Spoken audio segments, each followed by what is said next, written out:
Look, I'm really delighted to pass on to Professor Katrina Brown, Professor of Development Studies at the University of East Anglia, and certainly one of the country's leading lights on issues of resilience, international development, climate change adaptation. Kate is co-editor of the journal Global Environmental Change and was one of the original proposers of the Tyndall Centre for Climate Change, for those of you who know it. She currently holds an ESRC professorial fellowship on resilient development in social ecological systems. Very much look forward to your comments, Kate. Thank you very much. I'll just get my, I seem to have started at the end. Click on that one there, and it should go back to the beginning. So, just moving these a little away from the laptop.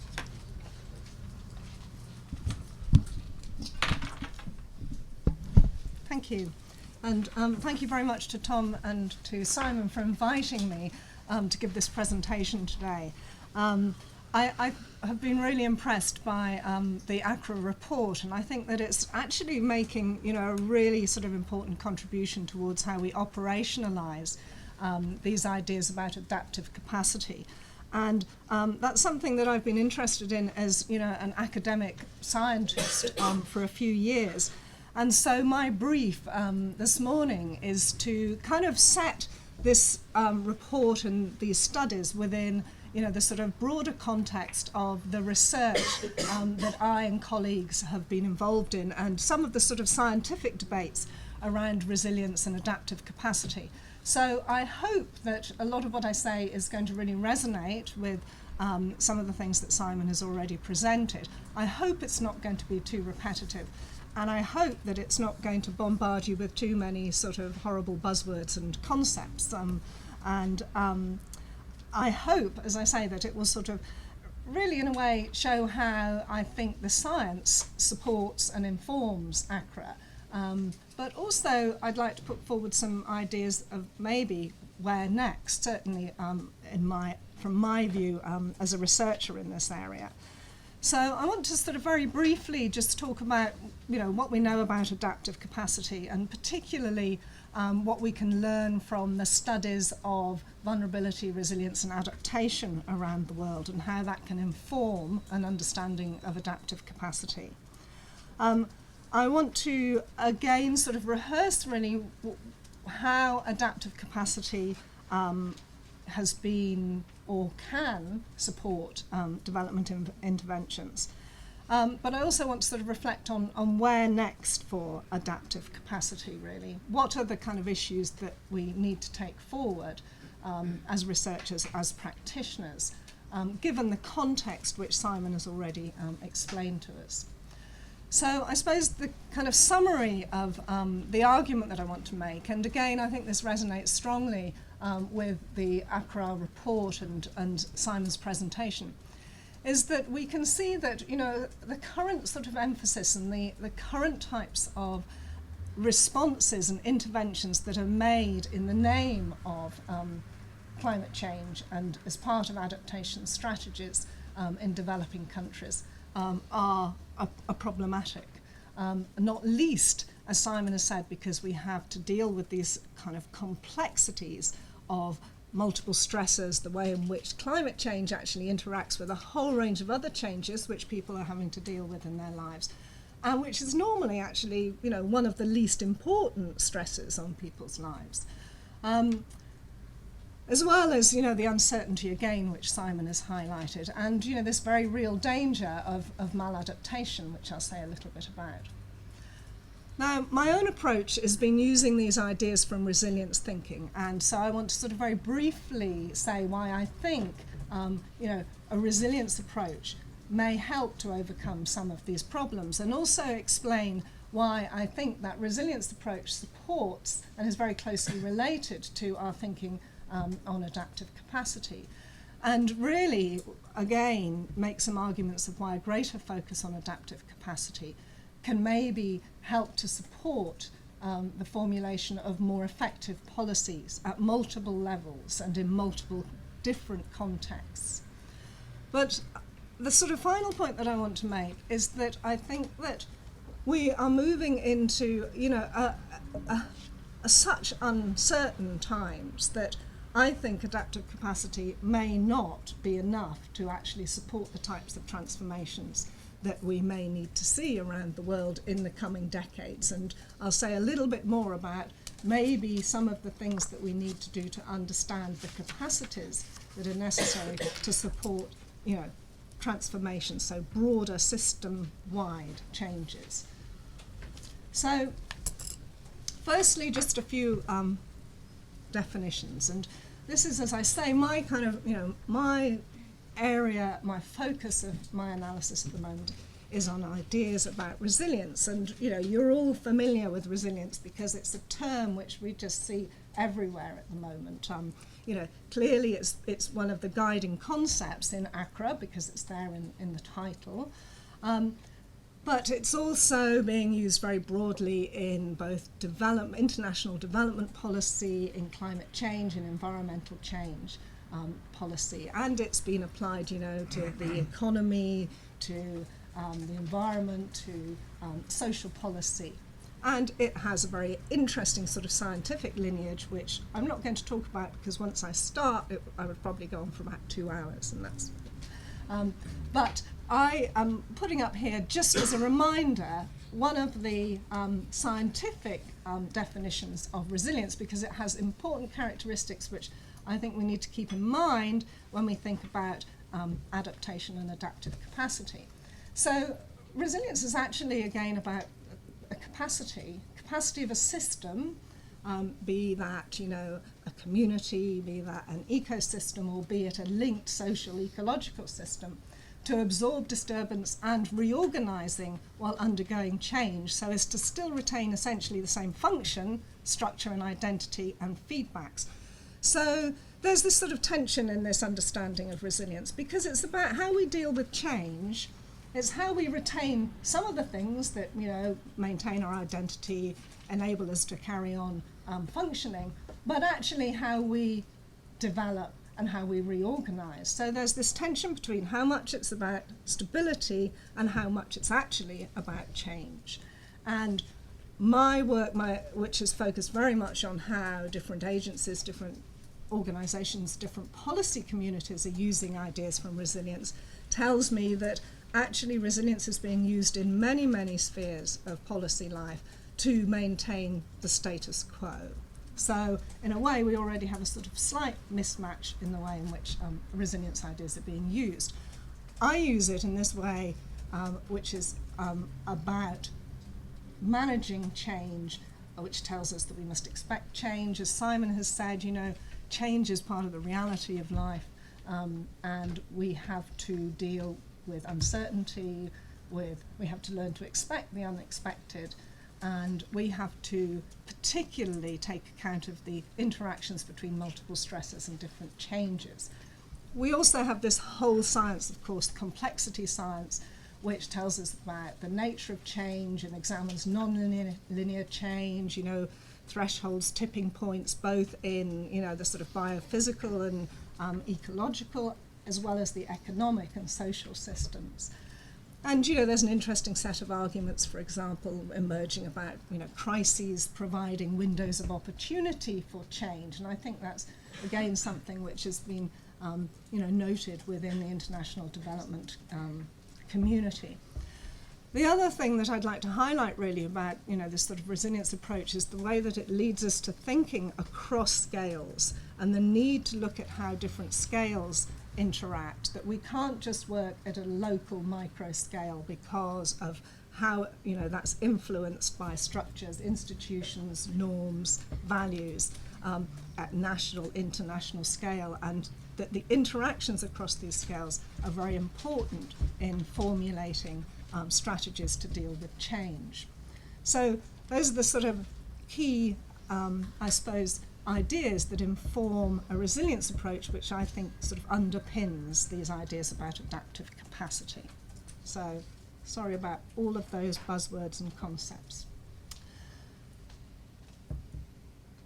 We've been doing a series of studies which have been trying to look at how current development policies and how current climate change adaptation interventions affect resilience. And again, this tallies, I think, very strongly with the remarks that Simon's made, because what we find is that actually many of the current development and climate change interventions actually undermine resilience. And I'm going to just very briefly show you some of the evidence that we've collected on that and that we've sort of published in various scientific fora. So firstly, just to, again, I think this strongly resonates with the arguments that, you know, people have to deal with these multiple stressors. And as soon as we start trying to sort of isolate, you know, the impact of one particular stress, then, you know, we're missing the big picture.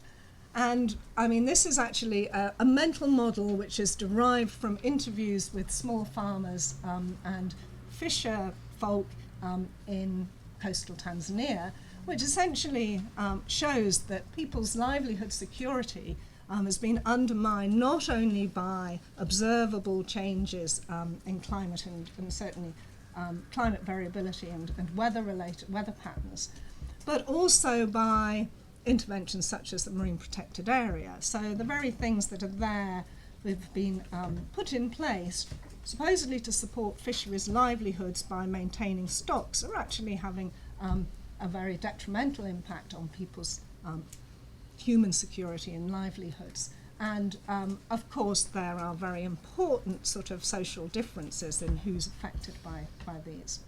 And again, a case study in Mozambique, which examined the ways in which river basin management, again, interacts with climate change and undermines livelihood security. So, I mean, from a whole series of studies, we've, I think, been able to say, well, actually, what we're doing already in the name of development very often undermines resilience in the long term. It undermines people's adaptive capacity. We recently published a study which looked at how current approaches or recent approaches to climate change adaptation affected resilience. And we looked at 9 case studies in the developing and developed world.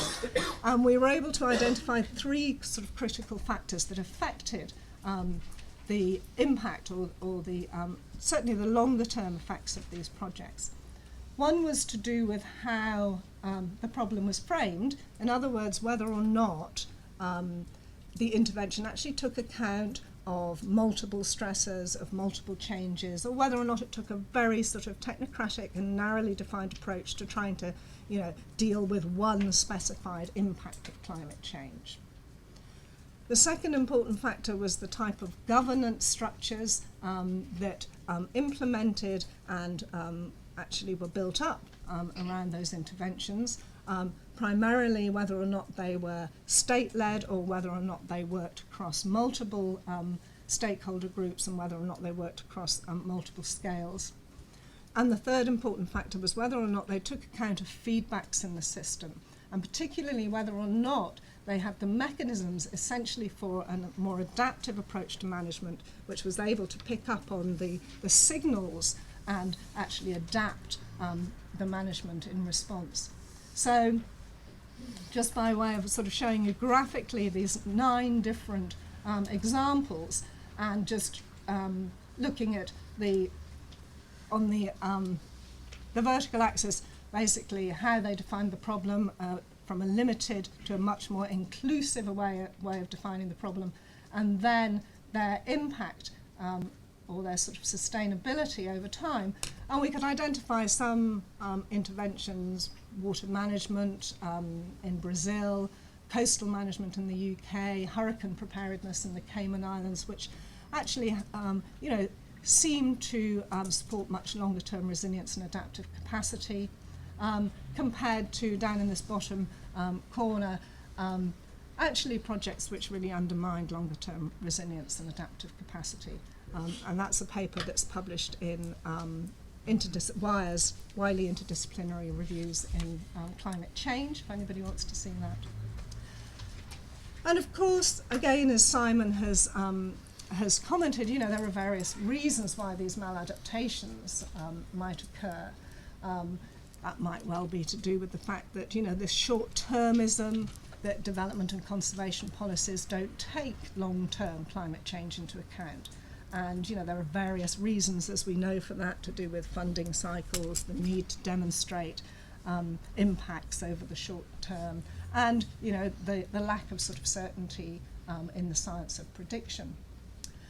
They may well reflect international or perhaps national priorities rather than the local priorities. And again, that they only address one impact. But I think also they take this sort of very static and linear sort of perspective of how change happens, rather than a much more sort of dynamic and non-linear view. So this then sort of moves me on to just a few words then about adaptive capacity, and to provide really just a reminder of what I mean by adaptive capacity, and I think reflected again in the ACRA report. But I see adaptive capacity as actually representing the sources of resilience and vulnerability, again within a community, maybe for individuals or at larger scales. So adaptive capacity essentially represents the preconditions that are necessary to enable adaptation to take place. And again, as Simon has said, not only is it sort of dynamic, but it's also in that, it changes over time. So, your capacity one day will be different from how it is, in a week's time, certainly a year or 5 years' time. But it's also a latent characteristic that you don't really know how much you've got or what you've got until you need to utilise it. And that, of course, as Simon has said, makes it very difficult for us to study it. But of course, that hasn't stopped us scientists having a good go at it. And there are numerous, it's a huge area that, certainly the journal that I co-edit, publishes, every quarter publishes maybe half a dozen papers on this. So people have studied at an international comparative level, at a national and right down to sort of local and community levels. And again, from the literature, we know that adaptive capacity will depend on a number of different dimensions. Again, they're reflected in that DAISY diagram that Simon has shown, that is in the that ACRA are using as this framework to think about adaptive capacity. And from these characteristics, you can devise a set of indicators, and there's a big scientific kind of industry around this. I think that what we've seen in the sort of research field of adaptive capacity is this sort of 3 waves of research on adaptive capacity. And I think the first wave was focused very much on looking at sort of poverty and wealth, and sort of took adaptive capacity to be sort of synonymous in a way with poverty and wealth, and said, well, actually we can take income as a good indicator of people's adaptive capacity. I think the second wave then sort of moved on and said, well, no, we have to actually understand the enablers and the constraints in terms of what infrastructure is required, the more sort of structural aspects of what's needed for adaptive capacity, what institutions are required to support adaptive capacity. Whereas now I think we're seeing this sort of third wave of research on adaptive capacity, which actually says, no, there are a whole bunch of important factors which are much more difficult actually to devise indicators of, which are to do with, socio-cognitive factors such as, how people understand the future, how they understand and interpret risk, emotional factors, to do with fear, to do with actually mental health, because we know that that's a massive area that's opening up in our understanding of how people respond, particularly to shocks and disasters. But also a set of cultural factors bound up in issues to do with identity, to do with attachment to place and attachment to occupation. And as Simon has highlighted, the real importance of issues to do with agency and power, how people are empowered to act, and innovation. And, as a social scientist, it's great to hear somebody finish a sort of presentation and talk about power and knowledge. I'm just going to skip now and literally flash up, so we can do these household levels of adaptive capacity, and we can, compare these large data sets and get profiles of communities. We can relate this back to wealth. This is all sort of work that I've been involved in collaboratively, mainly looking at coastal and fishing communities in the Western Indian Ocean. We've used that then to critically examine the type of conservation policies and how they support vulnerability, and again how, in fact, some of the policies might be completely sort of misplaced because adaptive capacity is low where agencies are trying to implement conservation, such as in Kenya. 8.6% of your fisheries is no-take areas. And again, we can map it against sensitivity to understand differential patterns of vulnerability, and then use this, as we've just done in our most recent paper that's published this month, to look at where are the leverage points? How do we address, what interventions specifically address adaptive capacity, which specifically address sensitivity in terms of people's dependence on in this case, fisheries livelihoods, and how can we actually implement interventions to lower exposure at different scales and across different time periods. So my final word, and sorry because I've gone on a couple of minutes, is that, as I've said, I think that we've seen these sort of three waves of research really on adaptive capacity, and I think we're at a very interesting sort of juncture where we're trying to grapple with, these very kind of subjective aspects of adaptive capacity, and at the same time the much more objective sort of quantitatively measurable aspects. But I still think that given the sort of scale of change, and particularly the rate of change that we're likely to experience in coming decades, the state of the world's economy, I think the threat of a 4-degree world, actually I don't think adaptive capacity is enough. And I think we have to really look at what capacities are required for much more fundamental transformations at all of these different scales. So maybe that will be the next meeting. Thank you very much. Thank you very much.